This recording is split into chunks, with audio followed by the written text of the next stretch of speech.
Hello दोस्तों, कैसे हैं आप सब। आई होप आप सब अच्छे होंगे और आपकी तैयारी अच्छी चल रही होगी। तो अब हमारा संसद के बाद और राज्य के बाद अब हमारा है सर्वोच्च न्यायालय। तो सर्वोच्च न्यायालय तो पहले आपको ये पता होना चाहिए कि जो सर्वोच्च न्यायालय है वो किस अनुच्छेद में इसके बारे में कहा गया है। तो बिल्कुल भी रट लीजिएगा, एग्जाम में बहुत बार पूछा है। तो जो सर्वोच्च न्यायालय है अनुच्छेद 124 में क्या है हमारा, सर्वोच्च न्यायालय की स्थापना और गठन। बहुत ज़्यादा बार पूछा है।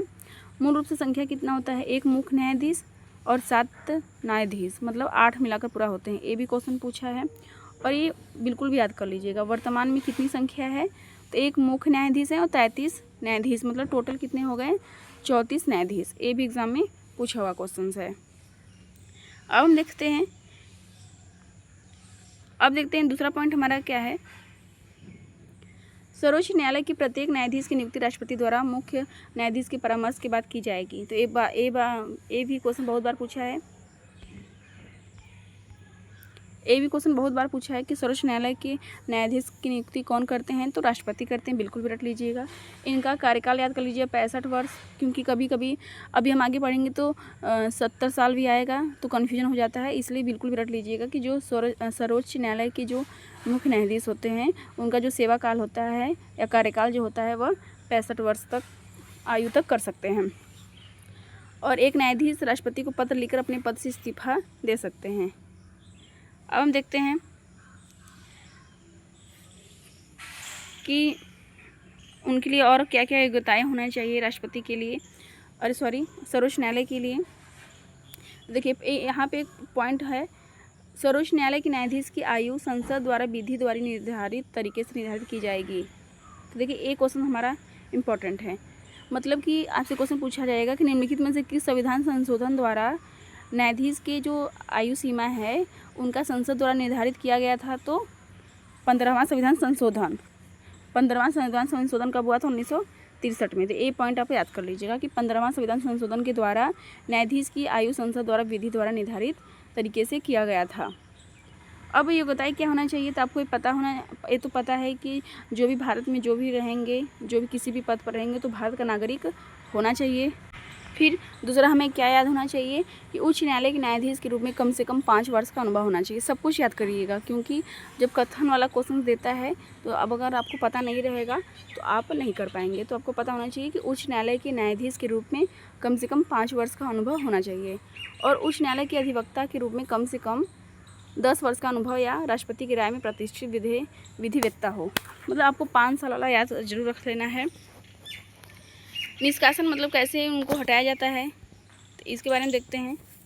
तो किसी न्यायाधीश को राष्ट्रपति द्वारा संसद द्वारा विशेष बहुमत अर्थात कुल सदस्यता बहुमत प्लस उपस्थित मतदान करने वाले सदस्यों का 2/3 द्वारा पारित प्रस्ताव के आधार पर हटाया जा सकता है। तो ये भी आपको पॉइंट याद रखना है कि विशेष बहुमत और जो उपस्थित और जो वहाँ पे उपस्थित हैं और मतदान करने वाले जो सदस्य हैं उनका 2/3। तो ये आपको बिल्कुल भी याद होना चाहिए कि सर्वोच्च न्यायालय का गठन किसमें है, अनुच्छेद 124। इनका कार्यकाल कितने साल तक ये कर सकते हैं, मतलब इनकी उम्र जो है तो 65 वर्ष। और इन्हें कौन मतलब नियुक्ति करता है, तो राष्ट्रपति करते हैं।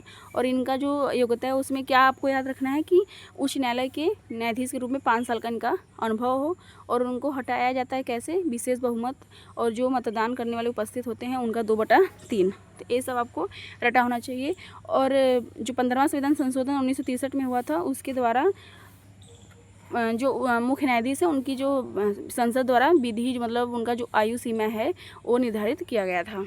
ये आपको याद रखना है। अब हम देख लेते हैं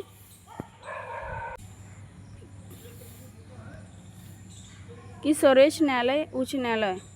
देखिए यहाँ पे ये आप याद रखिएगा, मुझे बहुत कन्फ्यूजन होता था पहले। मैं उच्चतम न्यायालय और उच्च न्यायालय को एक समझती थी और सर्वोच्च न्यायालय को अलग। तो देखिए सर्वोच्च न्यायालय को ही उच्च न्यायालय बोलते हैं। कि न्यायाधीशों को हटाने की प्रक्रिया न्यायाधीश जांच अधिनियम 1968, हो सकता है अधिनियम से भी क्वेश्चन पूछता है। तो एग्जाम में न्यायाधीश जांच अधिनियम के बारे में पूछ सकता है। तो कब हुआ था, 1968 में।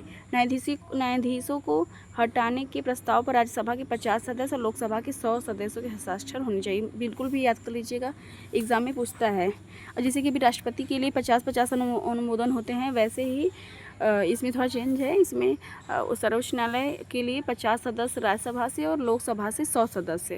तो ये आपको याद होना चाहिए। संसद द्वारा कानून संसद कानून द्वारा न्यायाधीश के कदाचार की जांच के लिए प्रक्रिया स्थापित कर सकता है, जैसा कि खंड 4 में उल्लेखित है। मतलब कि न्यायाधीश के कदाचार मतलब जिनको आचरण व्यवहार है उनके बारे में कि सही काम कर रहे हैं उनके लिए एक प्रक्रिया या जांच करने के लिए राष्ट्रपति बना सकती है, संसद बना सकती है। अब आपको याद क्या करना है कि हाँ, शपथ कौन दिलवाता है, तो शपथ भी राष्ट्रपति के समक्ष शपथ या प्रतिज्ञा लेगा, राष्ट्रपति के सामने ही लेंगे। और ये आपको याद रखना है, कभी कभी एग्जाम में पूछा है कि क्या ऐसा हो सकता है, तो जैसे कि कोई भी अगर न्यायाधीश है तो सेवानिवृत्ति की जो बात है, सुप्रीम कोर्ट या कोई न्यायाधीश भारत के किसी भी न्यायालय में वकालत नहीं कर सकता है। ये पॉइंट आपको याद रखना है क्योंकि कभी पूछा है।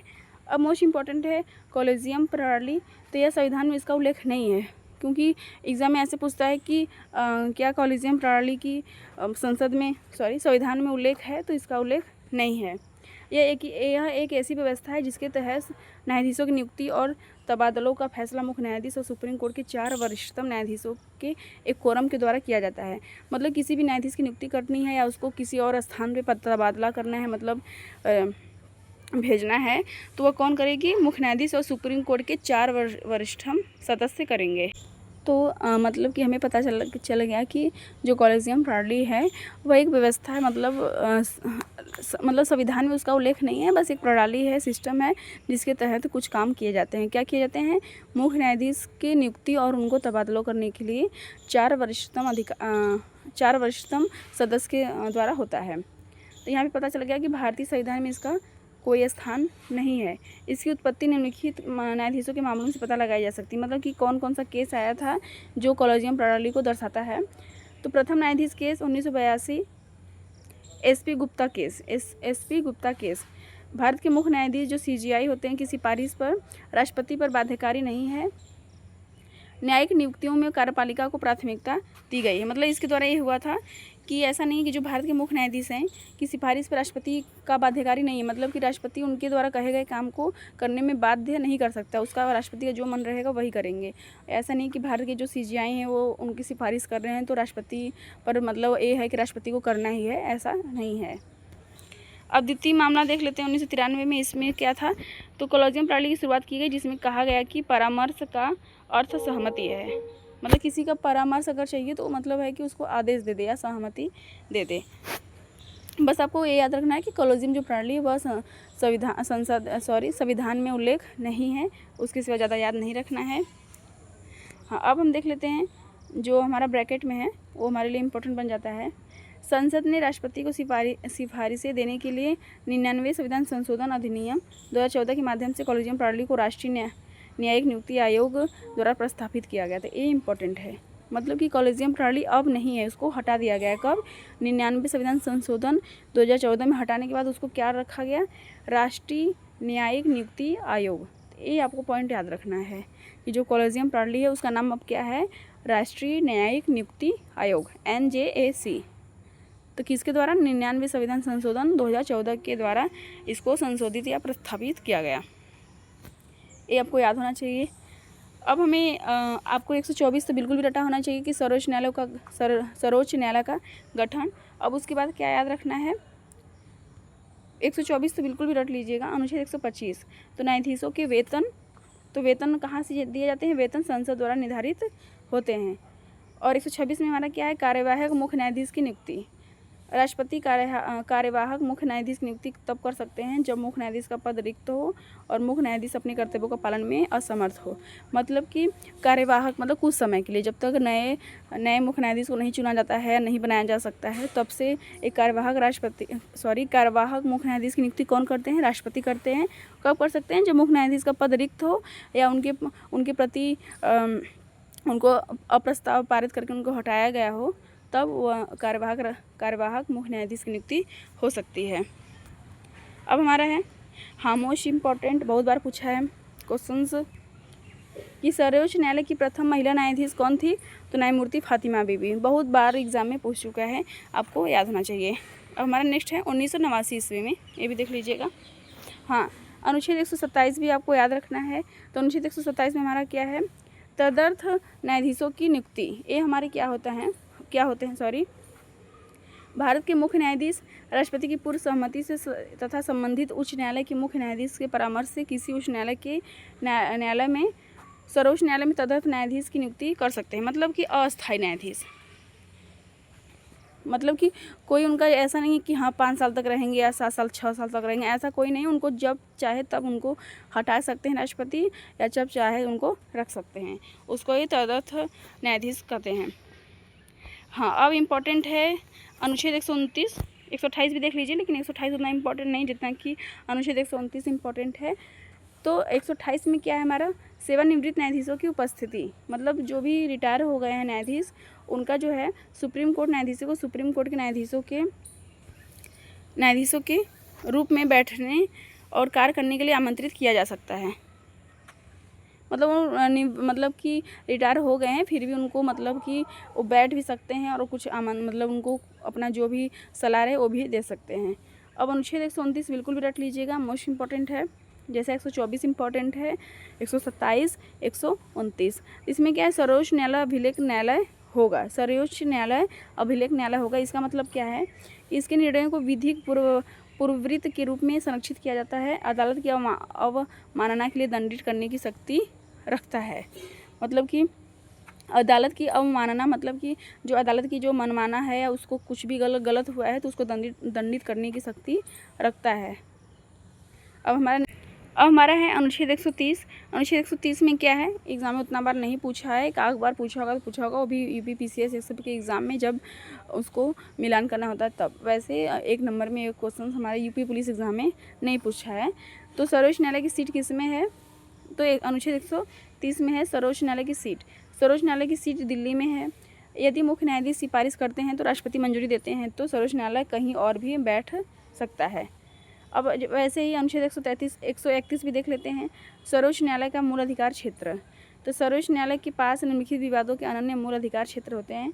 भारत सरकार एक या एक अधिक राज्यों के बीच, मतलब कि मूल अधिकार मतलब कि वह ऐसा नहीं कि किसी एक राज्य के प्रति ही, 2 राज्य भी हैं उनके प्रति विवाद हो रहा है तो उसको भी ऐसा ही कर सकते हैं। अब हम देख लेते हैं कि यहाँ पे क्या इम्पोर्टेंट, हाँ यहाँ पे देख लेते हैं कि अनुच्छेद 131A में देख लेते हैं।